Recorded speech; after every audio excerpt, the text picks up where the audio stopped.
Poursuivons avec la section 3.5 de notre chapitre. On parle ici de l'approximation de la loi binomiale par notre loi normale. On a vu déjà précédemment avec la loi de Poisson qu'il était possible d'approximer une loi de probabilité binomiale avec la loi de probabilité de Poisson. Il fallait remplir certaines conditions, notamment il fallait que notre nombre de données soit plus grand ou égal à 50, et il fallait que n fois p, notre nombre de données fois notre probabilité, soit plus petit ou égal à 5. Si jamais ces conditions-là ne sont pas rencontrées, on ne peut pas utiliser la loi de Poisson pour estimer ou pour approximer la loi binomiale. À ce moment-là, il va falloir utiliser d'autres techniques. Une de ces techniques-là, ce serait d'utiliser la loi normale. Un peu de la même façon, ici, on va se donner des conditions qui vont nous permettre d'approximer une loi binomiale avec la loi normale. Donc, dans ce cas-ci, les conditions qu'on se donne, si on a x qui suit une binomiale NP, on veut que le nombre de données soit plus grand ou égal à 30. On veut que n fois p, cette fois-ci, soit plus grand ou égal à 5. Précédemment, on avait plus petit ou égal, là, on veut plus grand ou égal. Et on veut aussi que n fois 1 moins p, ce soit plus grand ou égal à 5 également. Avec ces trois conditions-là, on va pouvoir approximer x avec la loi normale de paramètre np pour la moyenne et de paramètre np fois 1 moins p pour la variance. Donc, ça ici, c'est l'estimation ou l'approximation qu'on va vouloir faire de notre loi binomiale avec notre loi normale. Évidemment, ici, il y a un petit problème qui nous est présenté quand même avec cette approximation-là. La loi normale, c'est une variable aléatoire continue. La loi binomiale, c'est une variable aléatoire discrète. Donc, avoir des chiffres à virgule pour une loi binomiale, c'est pas quelque chose qui se peut, mais avoir des chiffres à virgule pour une loi normale, c'est quelque chose qui est possible. Donc, à ce moment-là, il va falloir faire quelques ajustements pour pouvoir utiliser vraiment notre loi normale. En effet, comme en continu, notre probabilité d'un point ponctuel, probabilité que x soit égal à A en particulier, lorsqu'on est en continu, ça vaut 0, on l'a vu, parce que de A jusqu'à A, l'intégrale, ça donne 0. Donc, c'est sûr que la probabilité va être 0. Mais lorsqu'on s'en va en discret, c'est pas le même principe. Lorsqu'on est en discret, une valeur ponctuelle peut avoir une probabilité. Donc, il va falloir trouver une façon de passer de cette probabilité-là qui vaut 0 en continu vers une probabilité qui existe lorsqu'on est en discret.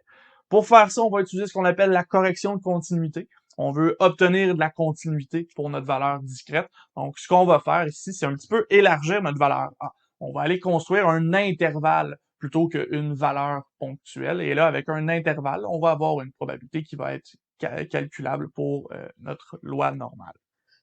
En particulier, ce qu'on va faire, nous, c'est qu'on va partir du principe que dans l'intervalle A moins 0,5 jusqu'à A plus 0,5, les bornes exclues, si on fait un arrondi à l'entier près, on devrait toujours réobtenir A.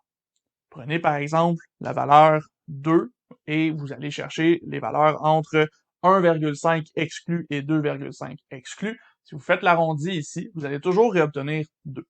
À partir de ce principe-là, on va utiliser notre nouvel intervalle plutôt que la valeur x égale à A. Donc, on va aller chercher des probabilités que notre variable aléatoire y, par exemple, soit entre notre première borne et notre deuxième borne. De cette façon-là, on peut donc dire que la probabilité que x soit égale à une valeur A, ce sera approximé par la probabilité que y soit entre A moins 0,5 et A plus 0,5.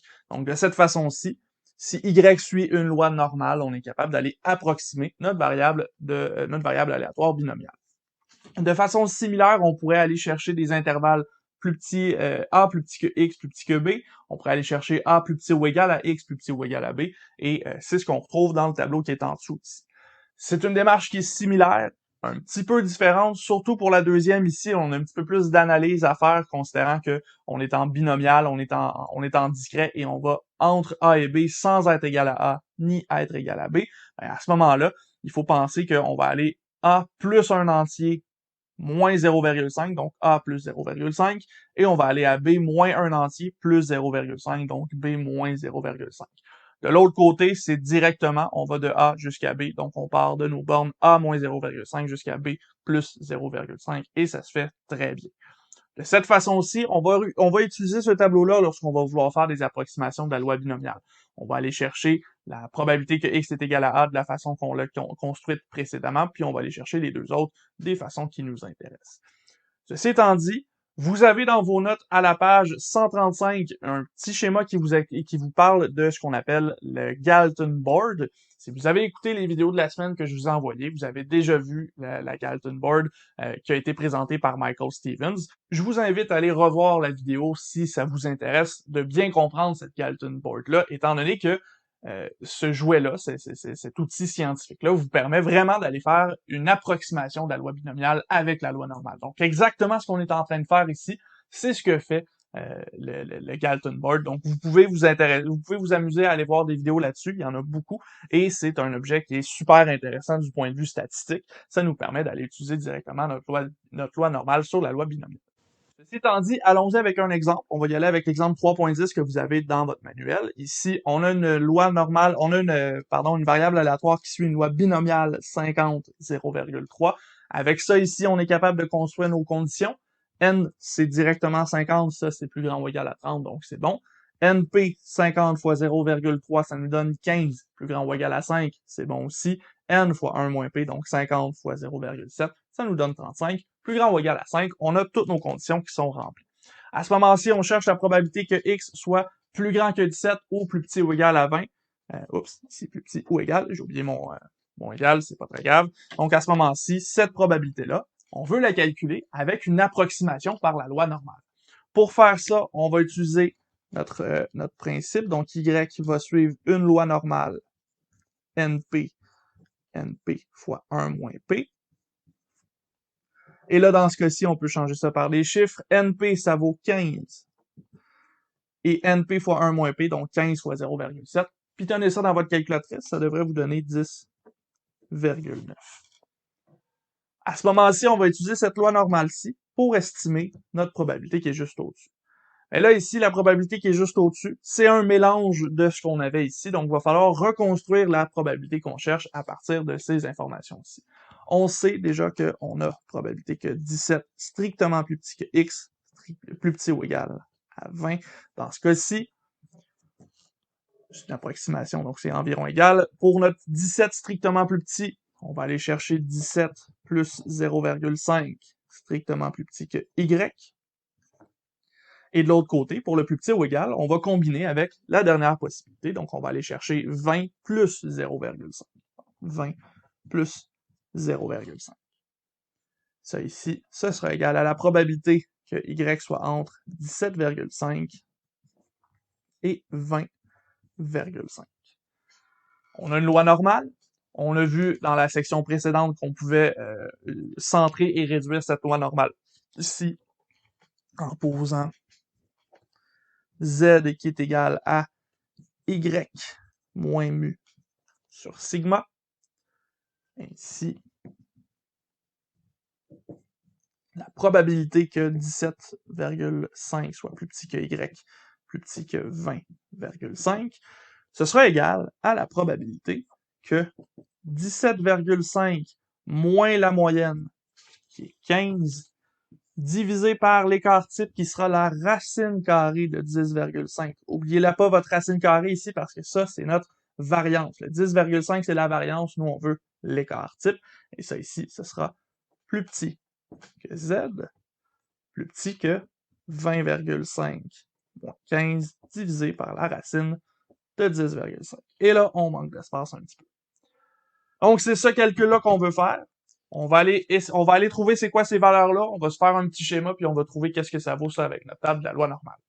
Je vais continuer en haut ici pour qu'on voit mieux. Dans ce cas-ci, 17,5 moins 15, ça vous donne 2,5 divisé par la racine de 10,5. Vous devriez obtenir environ 0,77. Donc, on va aller chercher la probabilité que 0,77 soit plus petit que z, plus petit que de l'autre côté. Si vous faites le même calcul, vous devriez obtenir 1,70. Donc, 1,70. Et ça ici, ben, on peut le représenter dans un schéma pour savoir qu'est-ce qu'on va aller chercher comme probabilité. Dans ce cas-ci, si je fais ma cloche avec z qui est centré à 0, cette probabilité-là, on peut l'obtenir en allant chercher l'aire sous la courbe qui serait comprise entre 0,77 et 1,70. Pour trouver cette valeur-là ici, On pourrait aller chercher la probabilité qui est entre 0 et 1,70 et enlever la probabilité qui est entre 0 et 0,77. Ainsi, on obtient la probabilité que Z soit entre 0 et 1,70 moins la probabilité que Z soit entre 0 et 0,77. Donc, ce sont ces deux valeurs-là qu'on va aller chercher dans notre table de la loi normale, puis ensuite de ça, on peut faire notre calcul directement. Commençons par notre valeur 1,70. Donc, on va aller la trouver dans notre table ici à gauche. 1,70, elle est ici. Sa valeur est 0,4554. C'est ça la probabilité qu'on va aller chercher pour notre première valeur. Ensuite de ça, on a besoin de la probabilité entre 0 et 0,77. Donc, on va identifier 0,77 pour avoir sa probabilité. Pour commencer, on va trouver 0,7, qui est ici, et on s'en va à la colonne qui correspond à 0,07. Donc, ici, on va avoir 0,2794 pour notre probabilité entre 0 et 0,77.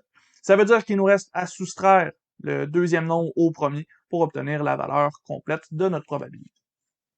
Donc, on remplace dans notre équation, on avait 0,4554 et on avait 0,2794. Il nous reste plus qu'à faire la soustraction entre les deux ici et on va obtenir 0,1760, donc environ 17,6% d'être entre 17 et 20 pour notre variable binomiale x. Donc, on est allé chercher notre approximation par la loi normale. On a centré et réduit notre loi normale parce qu'elle était pas centrée et réduite. On est allé chercher les valeurs dans notre table et ensuite on donne la probabilité. Avec tout ça, on vient d'estimer la probabilité que x qui suit une loi binomiale 50 0,3 soit entre 17 et 20 en étant plus petit ou égal à 20 dans ce cas-ci. Donc, on est capable de faire des approximations de notre loi binomiale à partir de la loi normale.